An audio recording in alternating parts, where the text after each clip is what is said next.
Uma porção desse vídeo é oferecida pelo projeto Céu Aberto. Saiba mais no final desse vídeo. Muitos de nós estávamos realmente aflitos com os riscos durante o lançamento do telescópio espacial James Webb. Mas tudo ocorreu bem e mesmo após diversos atrasos, ele finalmente foi lançado ao espaço e de forma espetacular. Mas isso não significa que o trabalho terminou. Antes de efetivamente começar seus tão aguardados registros, ainda tem pela frente alguns meses de risco. Mas que riscos são esses? Bem, o telescópio espacial James Webb tem de chegar ao ponto de Lagrange L2 da Terra, com uma especial e delicada tarefa de se desdobrar, para que então possa expandir a nossa compreensão do universo. Eu sou Denis Ariel e você está assistindo ao Astro Brasil. E neste vídeo vamos falar sobre o processo de implantação do telescópio espacial James Webb, com detalhes desde os momentos finais do foguete até seu estado final em que estará efetivamente fazendo ciência.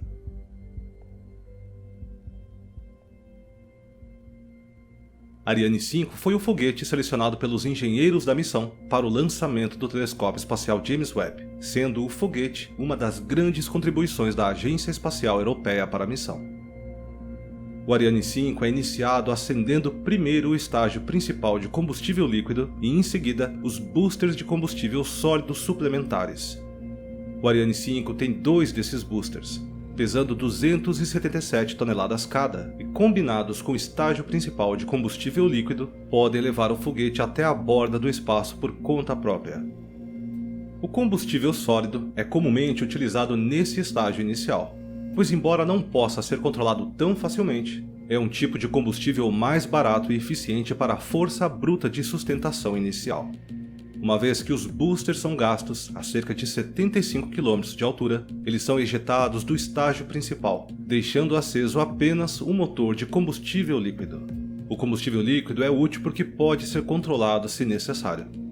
Cerca de 1 minuto depois, o foguete está além de 100 km de altitude, além da linha Kármán, e a coifa protegendo o telescópio espacial James Webb pode ser descartada com segurança. Nessa altitude, praticamente não há mais atmosfera, então o telescópio não precisa mais da proteção da carenagem.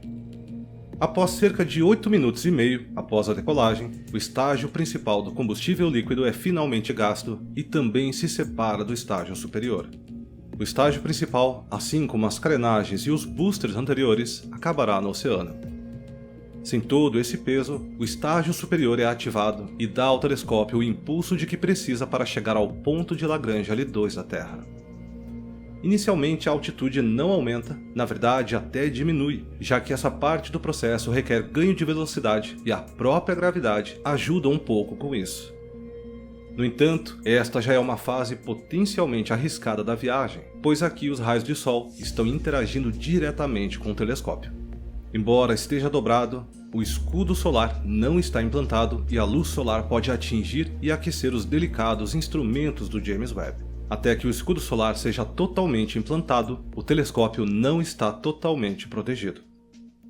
Para distribuir o calor de maneira mais uniforme possível e manter as partes realmente delicadas na sombra, este estágio superior gira 30 graus para frente e para trás, como um bebê no berço. Uma vez em posição, a trajetória de voo o leva para o espaço. Sua velocidade ainda aumenta, mesmo enquanto combate a gravidade da Terra, devido em parte ao fato de que o foguete está ficando mais leve a cada segundo que passa, enquanto o combustível está queimando. Aos 25 minutos, o estágio superior é interrompido e há uma fase de desaceleração de 2 minutos. Aqui o foguete gira para realizar uma manobra para evitar colisões.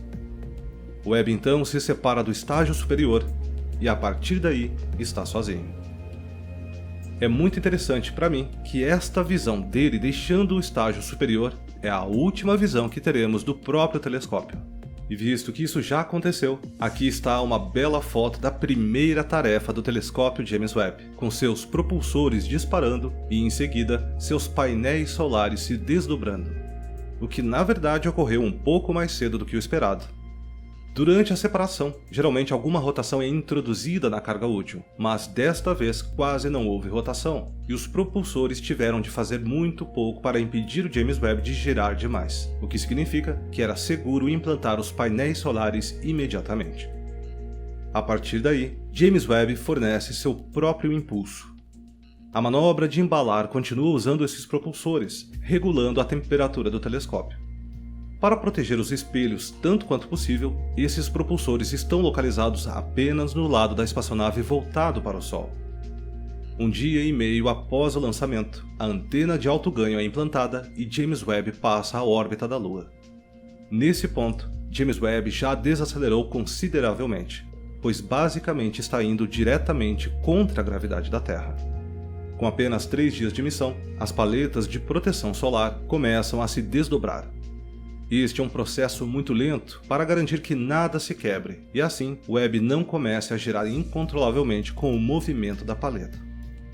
Quase 5 dias após o início da missão, a torre que separa o telescópio da proteção solar se estende.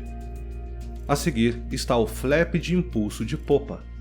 Esta é uma ideia muito inteligente para economizar combustível.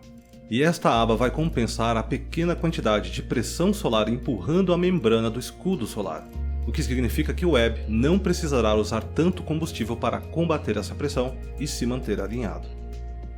Ainda no 5º dia, os protetores solares se desenrolam e abrem.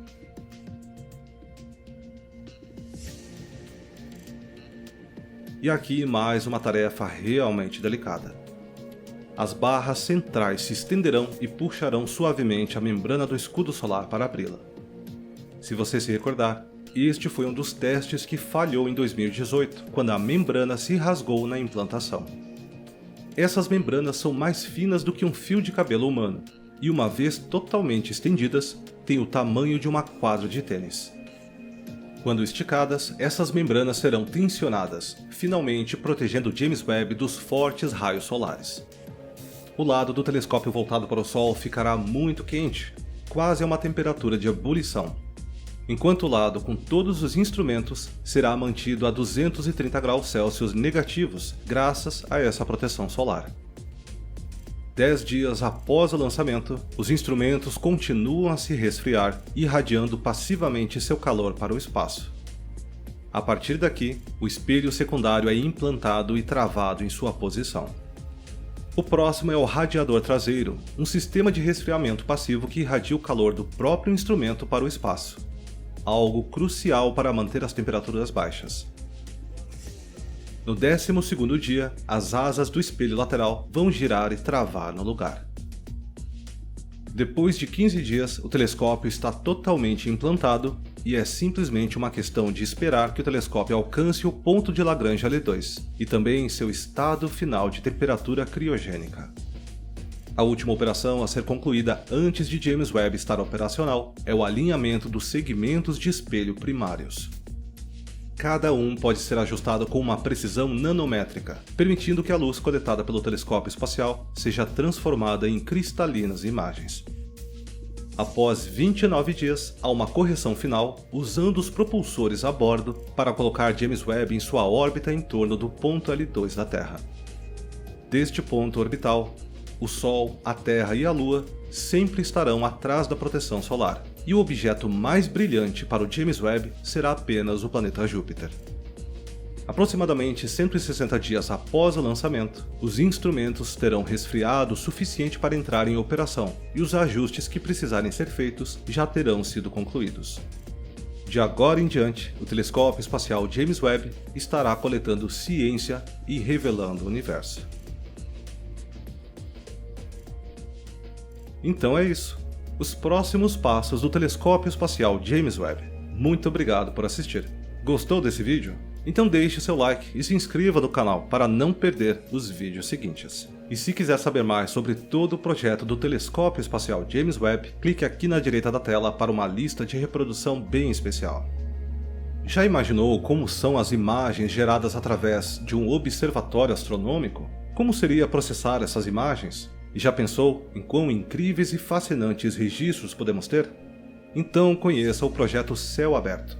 com o uso de registros feitos por um observatório astronômico no Chile em uma iniciativa para cientistas, divulgadores científicos e também para todo mundo, com uma grande seleção de belíssimas imagens para compor um livro de astrofotografias. Visite o site céuaberto.space e conheça o projeto. E também conheça o canal Giro Astronômico, um dos parceiros e apoiadores dessa iniciativa. E quer ajudar o Astrum Brasil a se manter? Conheça a nossa página para apoiadores na plataforma Apoia-se e também o clube de canais aqui no YouTube. Além de ajudar o projeto, você também terá acesso a muitos conteúdos exclusivos. Um especial agradecimento aos nossos queridos membros e apoiadores que todo mês ajudam o canal a se manter. Muito obrigado e até o próximo vídeo.